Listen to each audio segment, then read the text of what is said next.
For the last time, you can't come out hunting with me.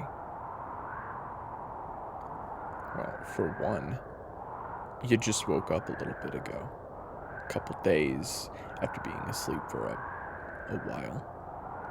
You haven't really even recalled who you are yet or how you used to do anything. If you came out with me now, you'd probably freeze to death considering you're just wearing that. And I'm not giving you my coat, because then what would I wear? So, if you don't mind, I am just gonna go do it myself, and I'll be back. Sure, you got any requests? French fries, pizza. Yeah. Look, I'm afraid all we got is the occasional squirrel, or if we're lucky, if we run into a pack of wolves, well, I can just pick the bullets out of the carcasses. That's pretty much all we got. I know.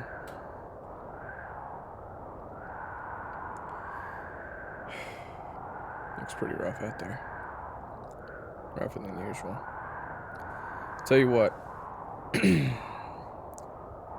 Why don't I stay for a bit and tell you a little more?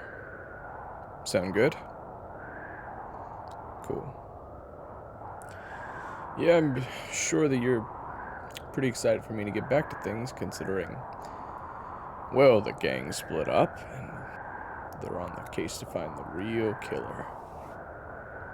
So, where were we? Yeah, you were going outside the town with Swan, and you were Oh, no. No. No. I'm not telling you about that.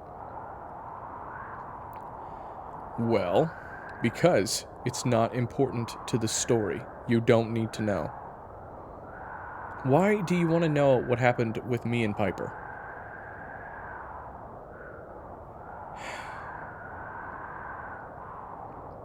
All right. Sheesh. All right, sit down. Get comfortable. If this is what you want, then fine.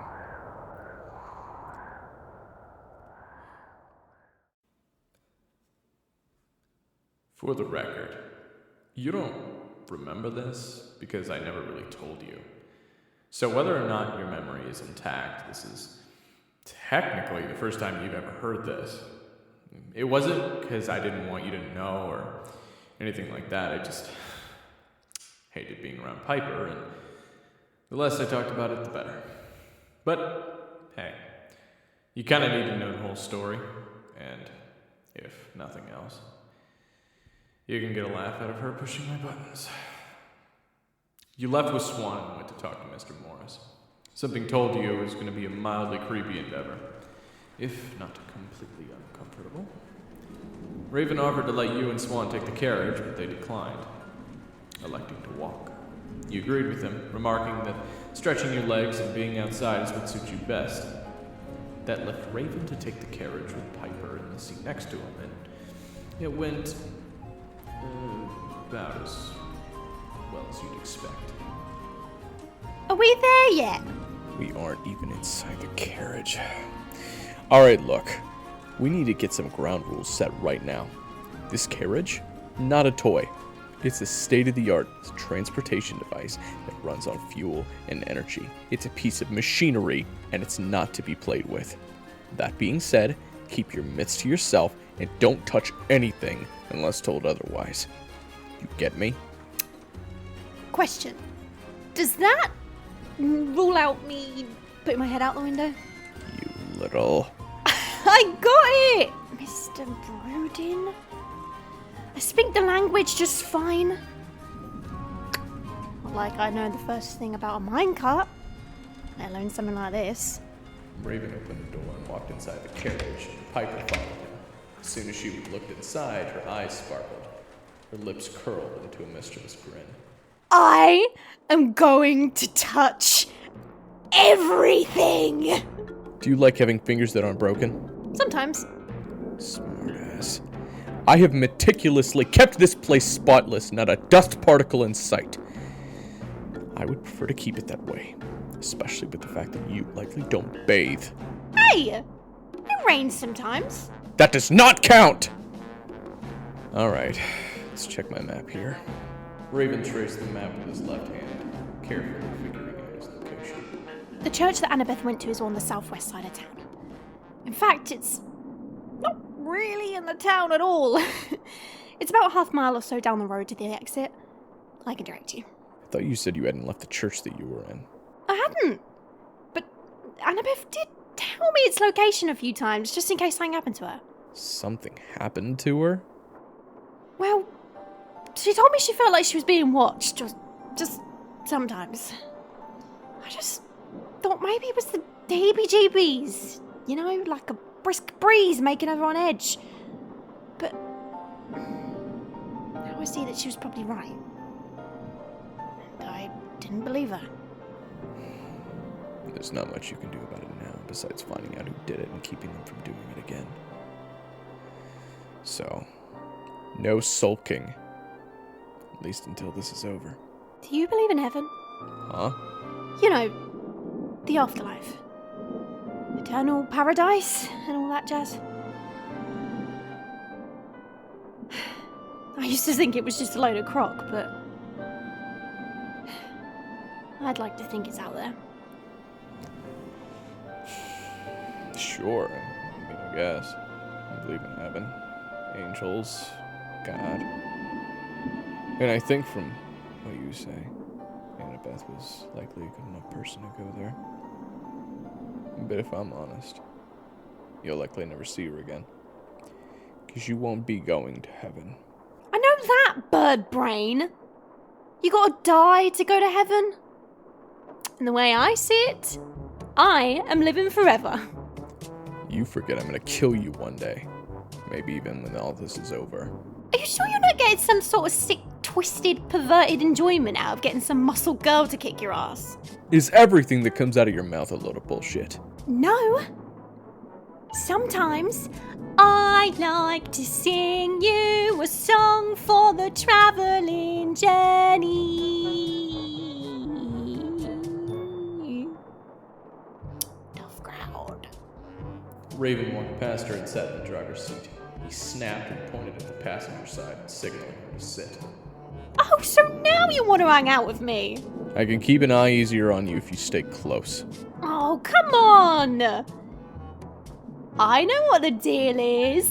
You're coming around on old Piperoni. I'm like a tumor. At first you hate me, but then I grow on ya. For once, I agree with you. You are, in fact, a tumor. Oh, come on! You knew what I meant! That's what the badumts was for! You're right. You know what? I apologize to tumors for comparing them to you. Are we there yet? It's the longest drive of my life. I haven't even turned on the car yet. The road was muddy and paved with footprints, making the wheels of the carriage struggle for traction. Piper occasionally asked about this and that on the way to the church, but Raven gave her the same response every time. I don't know. I don't live here. What, were you expecting something a little more rude? The church was pristine at the top and dirty near the bottom due to the weather.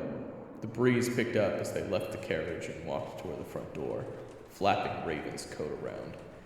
He held onto his hat tightly, Piper doing the same. They knocked on the door and waited. You sure you won't burst into flames the moment you walk into the place? I lived in a church for months. If I was gonna combust, God would have zapped me already. Maybe the safety was on. Best behavior. That means shut your trap. No word of English. I got it. Good. The door opened and an old woman looked nervously at the hunter and monster. Not that she knew that's what either of them were, of course. Hello there, Bonjour. Piper. Anyway, we're here on behalf of the Hunters Guild. I understand that the victim was known by you, Sister Annabeth. If you could let us in and see if we can ask a few questions to the others, it'd help speed things along. Plus, we're freezing our butts off out here. Piper. She nodded and opened the door further, allowing them inside. She closed it gently behind them. The dark hallway was a small shock to their eyes after being adjusted to the light. They were dimly lit with candles as the old nun led them down the hall. At the end, there was an open-roof courtyard with flowers paved with stone paths. It was a beautiful sight, albeit slightly ruined by the droplets of rain and gray skies. Hey, lady, do you know which one of these women was closest to Sister Annabeth? Rather not beat around the bush. We're on the time crunch. She pointed at the tall, slender woman in the back. She had a long, hook nose and thin lips, almost seemed to be frowning at all times. Raven approached her, and Piper followed. Hey, I need to ask you if you... I need to attend to the daffodils first. Yeah, that's real nice, but where... I know who you are. Is that right? Yes, you're here about Annabeth. Check it out, Birdbrain! She's a psychic! Quick! What food am I thinking of right now? I am no such thing. I just know there are hunters in town. You look like you engage in such dangerous activities. When you're right, you're right. So you know that the flowers can probably wait for human life. If you're not able to preserve plant life, how will you do such a thing for humans then? It was a burger, in case any of you were wondering. I'll wait then. You could do that. Or you can grab a watering can and help me. You get your answers much faster. Like, I didn't sign up to be a gardener. I didn't sign up to have my best friend taken from me. We deal the hands we're dealt. Now, if you don't mind... Do you, need help with the violets too? Yes, that would be lovely. I actually need to plant a few more of those over in the red flower bed. Raven begrudgingly grabbed the watering can and began watering the daffodils carefully. Then the tall woman nodded softly. I'm impressed. I didn't expect one in such a violent, tumultuous line of work to have a green thumb. This? This is nothing. You used to help my parents plant vegetables back in the day. That was a long time ago. Raven glanced at Piper, who was looking at him with soft eyes. When their gazes met, she looked away and continued planting seeds. It's very obvious you're intent on knowing more of her, so you may ask if you keep helping. I'm gonna need your name before I can officially make record of these statements. Fair enough. My name is Sister Winifred. Annabeth called me Winnie. If you're here on her behalf, you may do the same. How long have you known Annabeth? Since I came here. My husband was a terrible drunk. Struck me often. One day I had enough, and I hit him in the head with an old candlestick. It killed him. Left me a wreck, so I came here for guidance. You weren't arrested for murder? I'm not saying it wasn't justified or anything like that, but still, the law is pretty strict on that sort of thing. They promised me safety from the law if I was sworn in as a nun, and to swear off earthly pleasures forever. Did it to get away. Turns out this is the life that's always suited me. Annabeth was the first one to truly welcome me with open arms. I'm sorry to hear that. God deserved it, if you ask me. Only God can judge such things. Were you around her daily? Not too much on the water there, Hunter. Yes, I was. Annabeth lived here with all of us. Her room was right next to mine. I would see her every morning, every afternoon, every evening. It's been so strange waking up without her.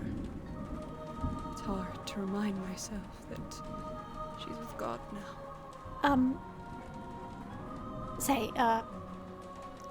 About Anna. She went up to that old church now and then, didn't she? She did. None of us followed her.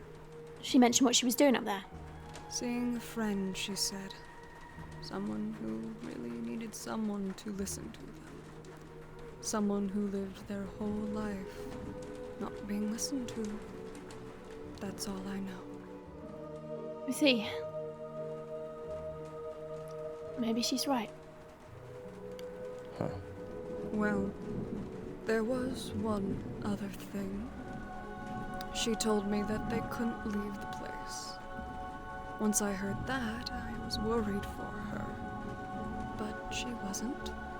She told me they were harmless, that they wouldn't hurt a fly. Raven reached out, rubbing the side of his jaw. Somehow I doubt that. Wouldn't hurt a fly, she said. Didn't say anything about birds with a bad attitude. Did she say anything about being followed? Actually, yes. A few times. Well, not really followed, per se. Just feeling like she was being watched. As if someone was monitoring her. Have you ever had the feeling you're being watched? Frequently, yes. Usually by him. This is holy ground. You can't hit her. This is holy ground. You can't hit her. She often mentioned feeling tense when walking, cold. And when it was in the summer, with no wind, she would feel a chill. She would mention she didn't notice there was a rustling of leaves until it stopped. Usually right when she stopped walking to turn around. Sheesh, even that would give me the creeps. I can't say I disagree. Thank you for helping me with the flowers. There's more I have to ask. I'm afraid it'll have to wait until tomorrow. There could be more bodies by tomorrow. How about just one more question? Very well. Did she mention anybody that she had been seeing lately? I should hope not. We sisters are forbidden to. I think he just means to go and see someone. So far she came to see me here. The church person. That's what I was going to say. Who did you say you were again, young lady? My assistant, who is very nosy and decided to come with me. She's supposed to be organizing my files to help my next investigation along, but decided to use her lunch break to follow me inside. Good call. I was going to say I was your girlfriend, but that's not really all that believable. Shut up! Was there anyone else that she mentioned she visited? Yes, there was one. An old man. Very sweet fellow. Must be in his 70s by now. Very quiet, soft-spoken. Would offer you a mug of cocoa if you knocked on his door. Jim Galloway is his name. You know where we can talk to Jim? Just for record's sake. Why, yes. North of here. Less than a mile. Lives by himself. Away from the village. After his children died from polio, he became a hermit. Still a very nice man regardless. Shame about his kids. We'll send him our best when we see him. That'll be all. Thank you for your time. They left the church, not looking back, but heard whispers on the way out. But they don't trust us. Not one bit. How truthful do you think she was? I heard her heartbeat. It was steady. I don't think she was lying. Would she tell us the truth if she didn't trust us? Maybe she's just wary of strangers. Can't say I blame her after her husband. Or maybe they know what you are. Doubtful. If they knew what I was, they'd be running screaming. Yeah. Maybe you're right. After a few minutes of walking north, they found the homestead, smoke emitting from the chimney. They walked forward together until Raven stopped, Piper behind him. I got a bad feeling. Sounds like your instincts aren't so shit after all. Huh? What do you mean? Piper, what are you doing? Hey, Piper!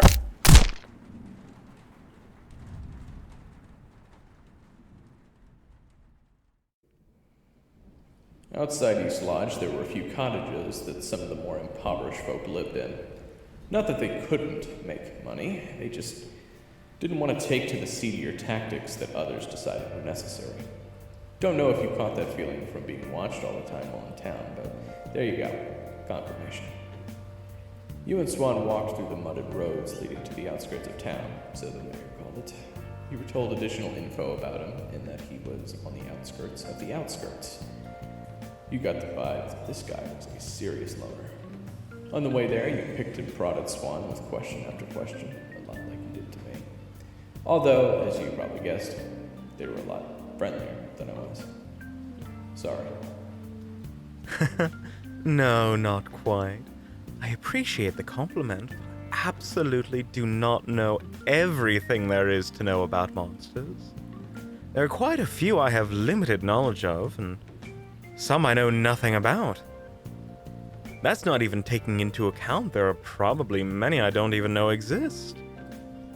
Eventually, you just have to accept you know nothing in order to know anything, and open a tome.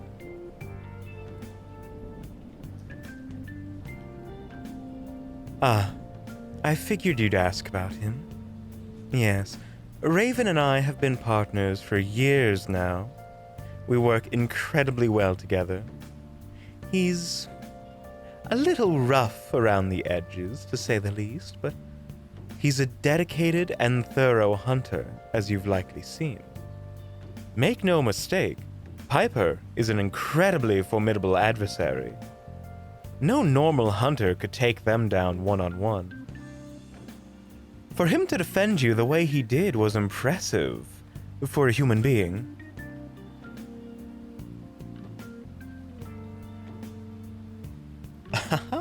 That I did. I did indeed take her down.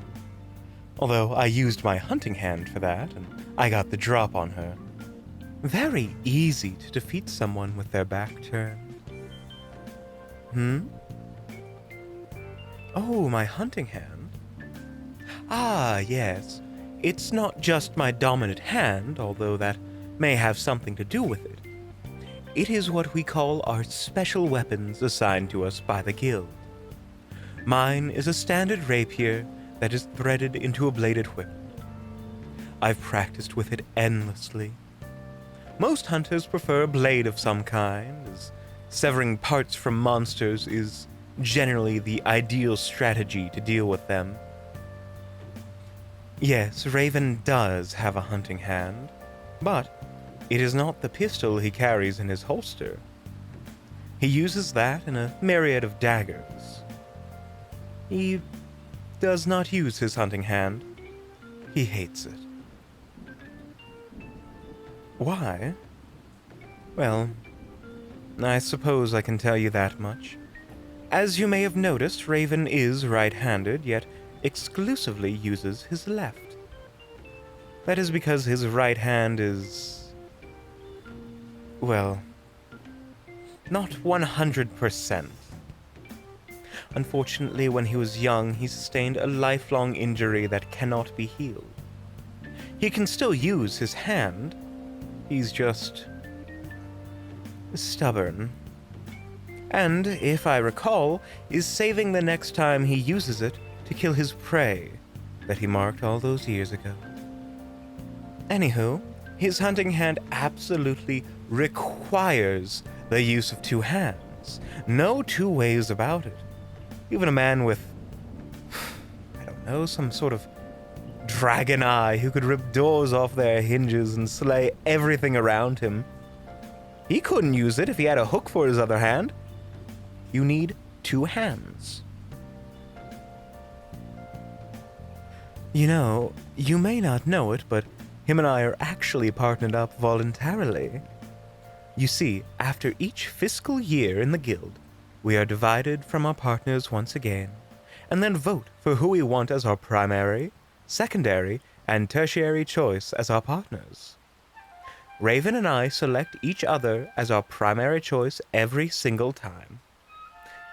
Actually, last year Raven put me down as his primary choice and refused to even give a secondary or tertiary choice. I was flattered and gave him a kiss on his cheek. That certainly set him off, considering everyone sees me as a babysitter to him. Me?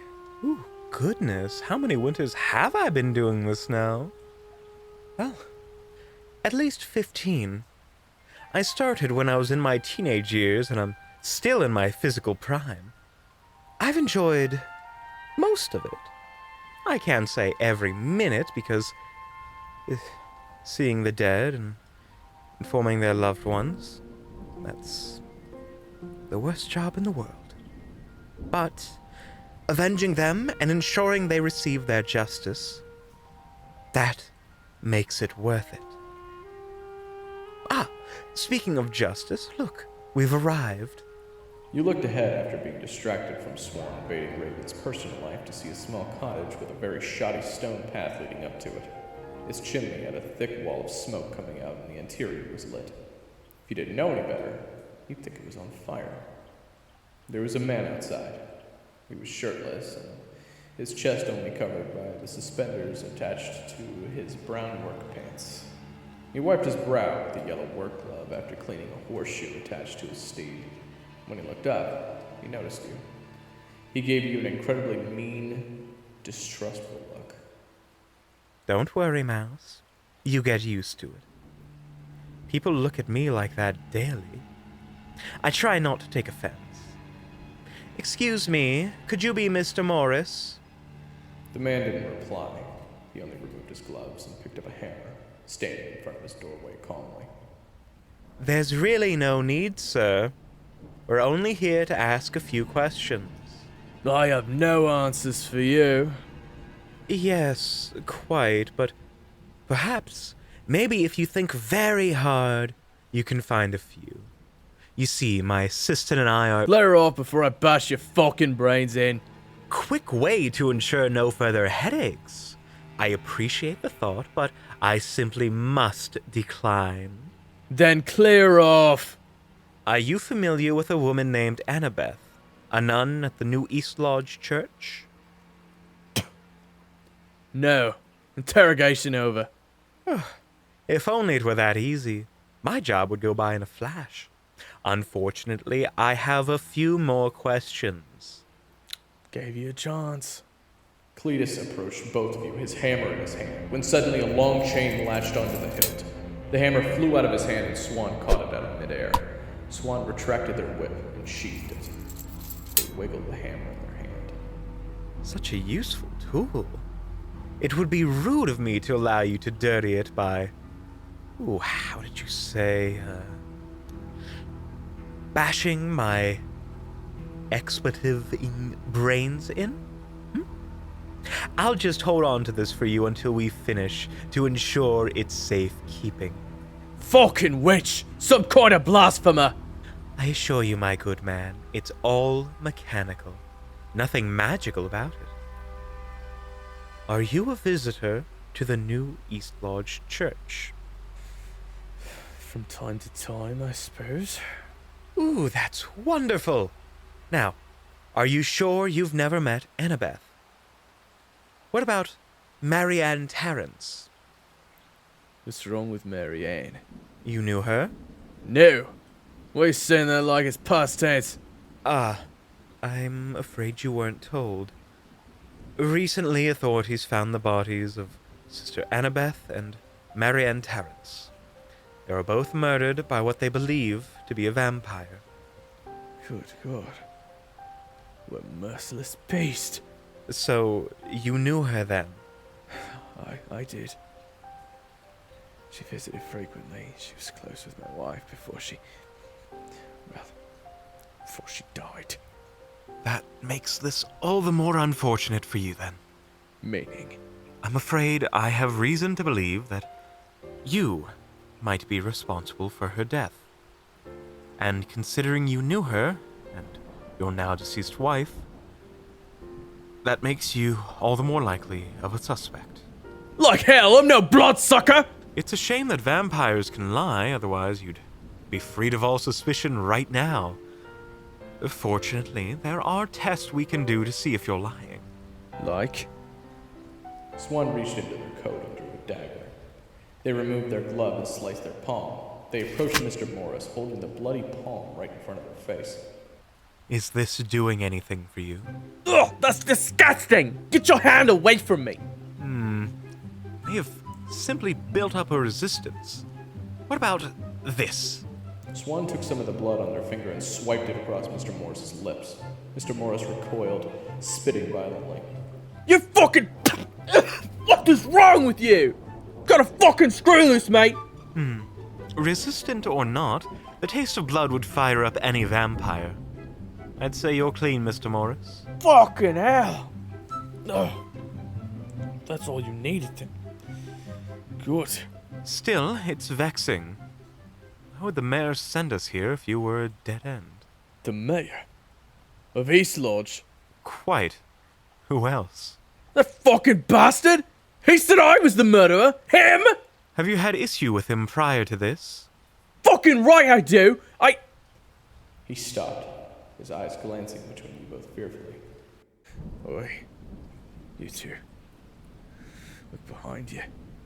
Swan glanced behind themselves and nudged you. You got the inkling it was safe. You did so, and saw 3 wolves slowly approaching you, their teeth baring something fierce. You were afraid, not petrified. You had dealt with wild animals several times growing up, although only with your grandmother present. Oh my. Mouse, please escort Mr. Morris back into his cottage. You turned around to do so, and he was already inside and looking out the window at you. You looked at him, annoyed. Swan glanced back to see if he was no longer there. Oh, goodness, you're quick. Well done, Mouse. Now, let's do this. Swan stepped forward, balled their fists, and waved their arms at them. Go on. Shoo. Get on out of here. You're not welcome. Shoo. Shoo. Leave. Leave this place at once. The wolves continued growling over and over before Swan walked back over to you. Well, I'm out of ideas. What? I'm a monster hunter. I hunt monsters. These are simply wild animals.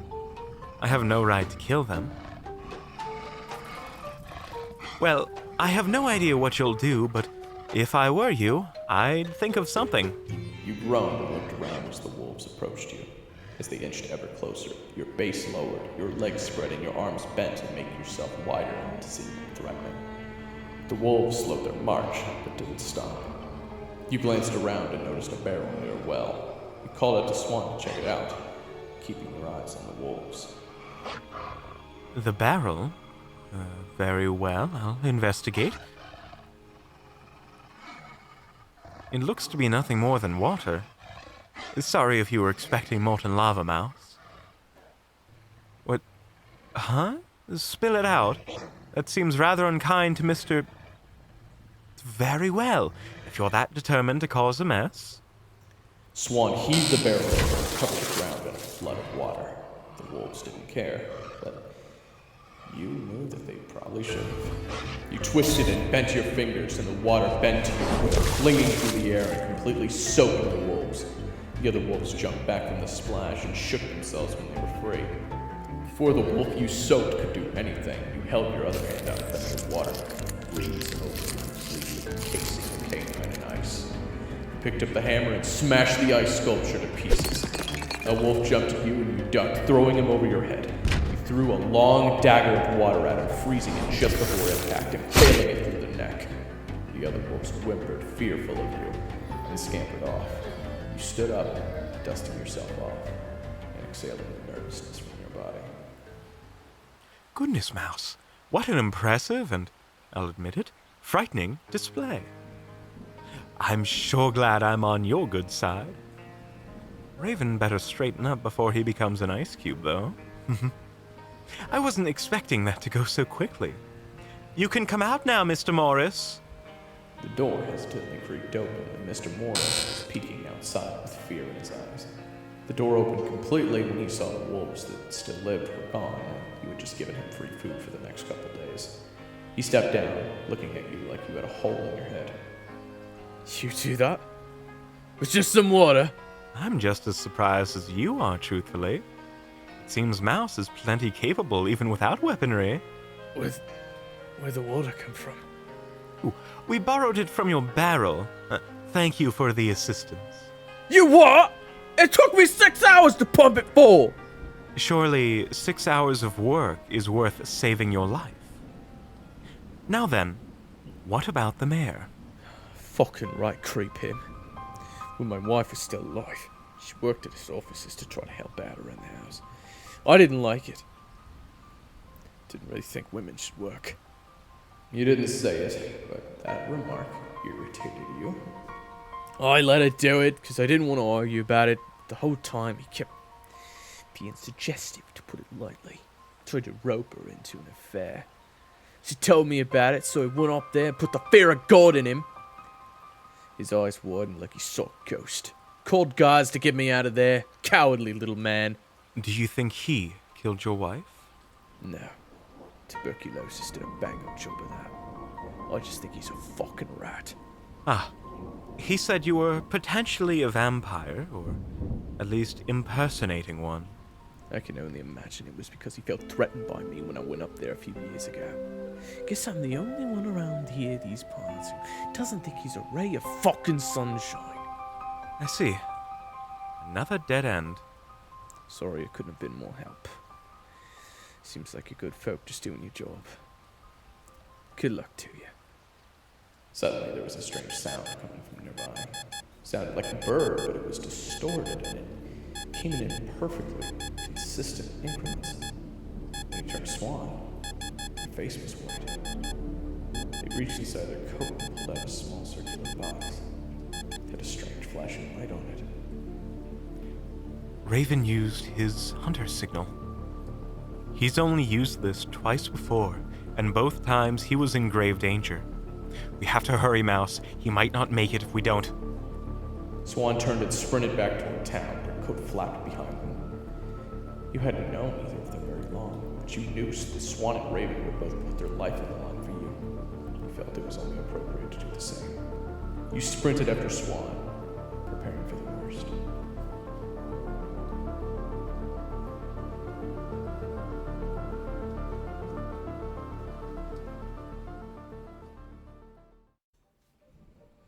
Your boots sunk uncomfortably into the muddy road as you ran past the front gates of East Lodge. Swan was still a ways ahead of you, and you asked civilian after civilian for assistance before being told Piper and Raven went toward the new East Lodge church. You remembered that's where they said they'd go, so when you asked Swan why they didn't just go there immediately, Swan reminded you that Raven rarely does what he's supposed to do. When you made it to the church, you saw the carriage outside. Swan immediately knocked on the door frantically. After a few long moments, the door opened. Before Swan could say anything, the nun on the other side pointed her bony finger off to the north. In the distance, there was a sole cabin. You couldn't make out any details about it, though. Swan ran off in the direction of the cabin, and you gave chase. Swan pulled out their box and pressed a button on it, and instantly the sound from before returned. But this one was distant, albeit slowly and steadily getting closer. You dodged through the sea of white trees with no leaves and saw a body slumped against the tree, unmoving. It was Raven. Swan slid to his side and picked up his face. Raven? Raven, are you all right? Oh,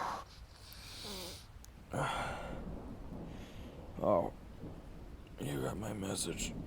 Of course I did. What happened? I got hit and knocked out. I was able to press the button once I woke up, but god damn, my head hurts. Come on, look at me. Swan pulled his head up, inspecting his eyes quickly. Raven accepted it and performed a few quick tests, passing them easily. No concussion, thank goodness. Glad to be clear, Doc. Now where is that brat? Brat? Wait, where's Piper? Wasn't she with you? What the hell you think I'm talking about? Oh. What happened with Cletus Morris? Dead end, but Mouse showed some very impressive abilities. They used water and ice like they'd been doing it for years. Really? Who would have thought? Good going, Rat. Wish you could have been useful sooner. Leave them be. They've been plenty helpful. Remember the testing they did? How could I forget they were looped out of their mind? Did either of you see Piper at all? You're the only one I've seen since we separated earlier. When was the last time you saw her? Right before she clubbed me in the fucking head. What? Why would she do that? Take a wild fucking guess. Raven pointed to the house just on top of the hill, and you shuddered. You couldn't think of a reason why Piper would want to go anywhere during this investigation without Raven. It was obvious she enjoyed annoying them, so it should be a no-brainer to want to be around him all the time.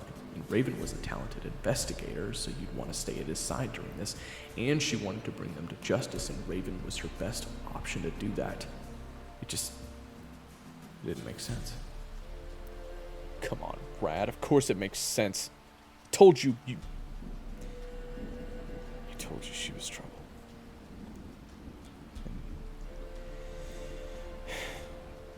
It really is my fault. Should have never let her come with us. I gotta fix this. Raven ran up the hill to the house, and you followed him. Swan trailed behind you both, and Raven stopped at the door. He stood next to it, listening for a few seconds. He then knocked and stood to the side of it, preparing to open it. No one answered. He gently nudged the door and creaked open slowly. He jumped inside, aiming his gun, and then dropped his arm, and he sighed. You walked in after him. Yet another dead body, unfortunately, cursing your eyes. He was an old man, his neck ripped to shreds, blood all over the floor around him. There were papers everywhere. The kitchen table was moved, with the edge of it having shattered a window. Chairs were everywhere, some turned upside down, completely broken. The fire was still lit. He was freshly killed. Oh dear. Who is this? Jim Galloway. You knew him? No. But I should have. Maybe I could have stopped this. What do you mean? You can't possibly blame yourself for this. Of course I do. Look when it's in his right hand.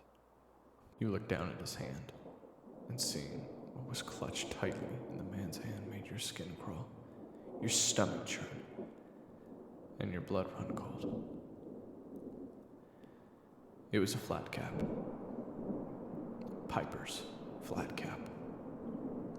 He must have fought her to the death, and she ran before she could get her hat back. It's all my fault. I turned my back on her. I even trusted her. Even if it was for a split second, I trusted her. I wanted to believe. I'm a fucking idiot. No, you aren't. But now we know. I should have known! I'm the one that told her to come with us, and now I don't even know where she is. The question is, why didn't she kill you too? Raven knelt down, inspecting his body, and noticed his shirt was untucked. Blood dripped from his stomach. That was weird, you thought. Piper was a vampire. I mean, if she wanted blood, the easiest way for her to get that would be going right for the neck. Raven lifted the shirt, staring at Jim Galloway's stomach for a few moments, and dropped his head, shaking it. Because she wants to play first. I told you she was a fucking monster. Raven gazed hard at you directly, his eyes full of pain and regret. You looked past him and you froze in fear. Carved into the man's stomach, written in Piper's nails, was the following phrase: "Turn around." Then you realized Raven wasn't looking at you. He was looking behind you. You slowly and hesitantly turned to look at the wall behind you and saw another message carved with the claws of the monster you thought was your friend. And for some reason, you knew the true meaning behind this phrase. Time for a game of cat and mouse. That's deliberate. There's no way she chose this phrase as pure coincidence. She knew you'd come. She knew you'd see this place. She's gonna come after you next. She's gonna do it again. Just like the rest of them. She's gonna try to take everything that matters to me again. We should tell the mayor. Let's go back to town. No. You go. I'm going after her. Are you crazy? After what just happened? After what happened last time? Raven stopped at the door, removing his hat and his coat. He tossed them to Swan and rolled up his sleeves. He gripped onto the single glove on his right hand, looked back, his eyes full of anger. Get me Nemo. What? Your hunting hand? But I thought you only wanted to use your left. I did. And I still do. But I can't afford to let anyone else die because of half measures. I'll kill her. And my pride with her.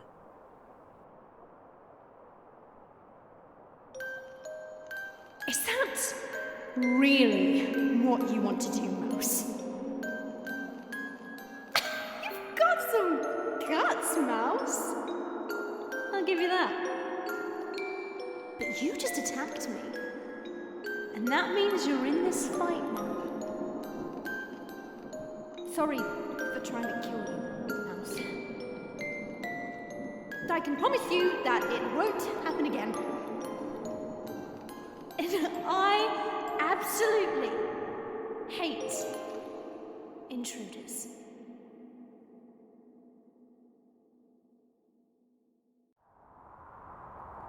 Obviously, after that, you and Swan went to town and warned everyone there. And it was a terrible experience all around.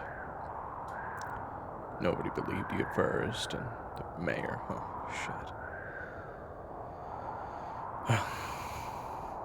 Look, at any case, I gotta go out. I mean, we're gonna starve to death if I don't. So, if you don't mind, I'd really like to get going. No problem. Happy to help. In any case, see you in a bit. Oh, one more thing. If anyone comes to this door that's not me, and they do know the password,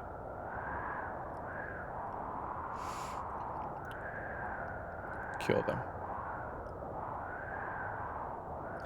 And it shouldn't be hard for you, considering we're surrounded in snow. And when snow melts, well, it turns into water, doesn't it? And you've already proven what you can do with that. Take care, Rat. Be back soon.